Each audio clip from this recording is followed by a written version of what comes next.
Today we're going to be looking at a USB-C cable that I bought off Amazon, albeit pretty unnecessarily, because I actually found my good USB-C cable like right after I placed the order, but I figured I'd just buy it anyway instead of returning it because, you know, you never have too many cables, especially since most of mine are USB Type B, or micro B in this case. So this is kind of an interesting little cable here, because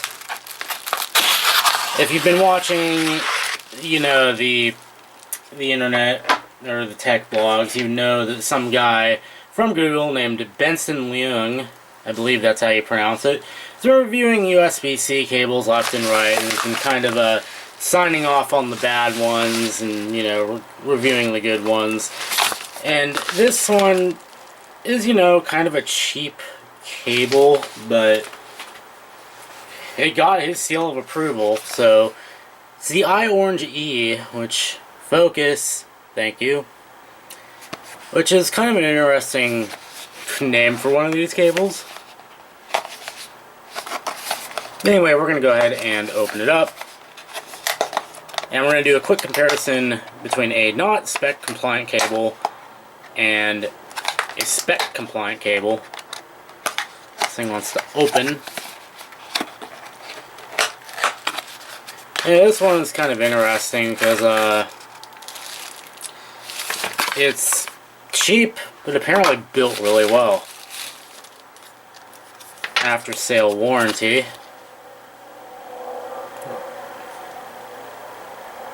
It reminds you that it is not necessary to contact Amazon. We will directly deal with you with any defect according to the forms to query according to it's Chinglish, of course. You can look at it yourself there.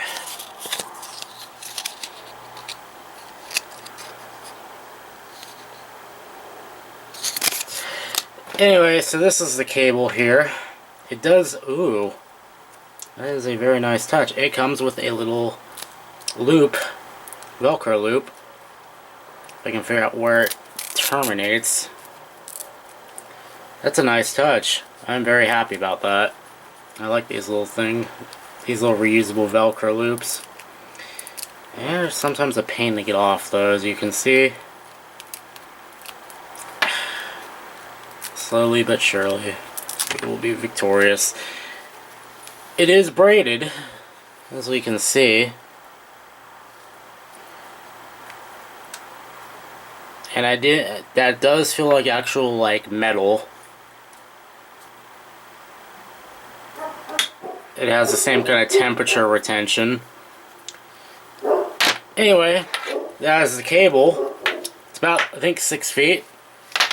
So we're going to go ahead and we're going to kind of go over compliant cable versus non-compliant cables. So I will be right back, but with the magic of video editing, it'll be a few seconds.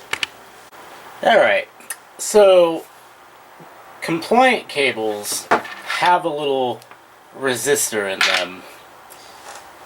Basically, to make a long story short, that tells them, hey, don't pull too much from a USB 2.0 or, you know, legacy port,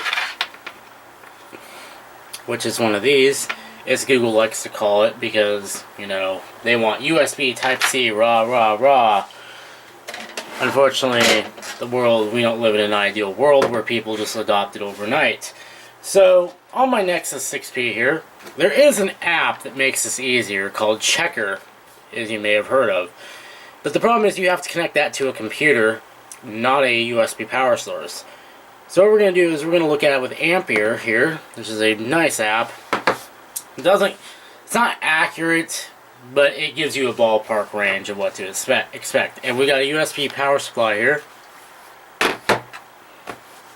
And we got my iOrange cable, which is apparently compliant.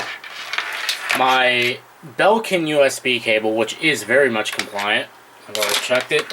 And then we've got this Apple knockoff cable, which is not compliant at all. So what do we want to see when we're looking at a compliant cable? Well, let's try the Belkin cable first. which I'm going to go ahead and plug that in. I believe we need to be on the other output. We're going to plug it in here. And as you can see here, max USB current, 1500 milliamps. That indicates we have a compliant cable, because it's drawing only 1500 milliamps. Or that's the max it's rated for. So, I'm going to go ahead and put the Belkin cable aside. Now we're going to test our IOrange cable, which apparently does have the necessary resistor inside of it. Go ahead and stick you on output 1, because even though it says 2.1 amps on output 2, that is a lie. It does not. It actually puts out more amperage on output 1. So here we go, the IOrange cable going in. As you can see, 1500 milliamps. This is a compliant cable. And this thing's, no.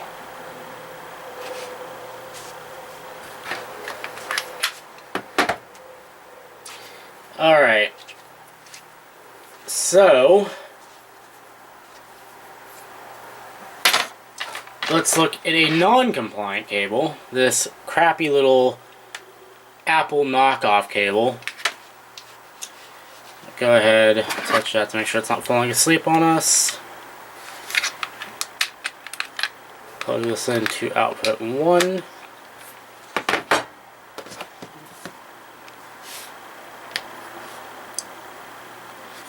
And as you can see, we're pulling 1800 milliamps now. So this cable is not compliant, and potentially could damage something. And as you can see, it didn't really put out a lot of amperage, even though it's rated for 1800 milliamp hours, or milliamps. So, this cable is junk. I'm probably just going to harvest it for its USB connectors. Well, not the C connector, but, you know, the standard USB connector. But yeah, that is pretty much a look at this IOrange-E cable. Looks to be built very well. We will see how that stands up over time. It was cheap enough. I mean, it came out to about 20 bucks on Amazon, at least. With these cables, you're paying more for shipping and handling than you are for the cable itself, because goes between this and a Chotec cable, and the Chotec cable was 6 bucks.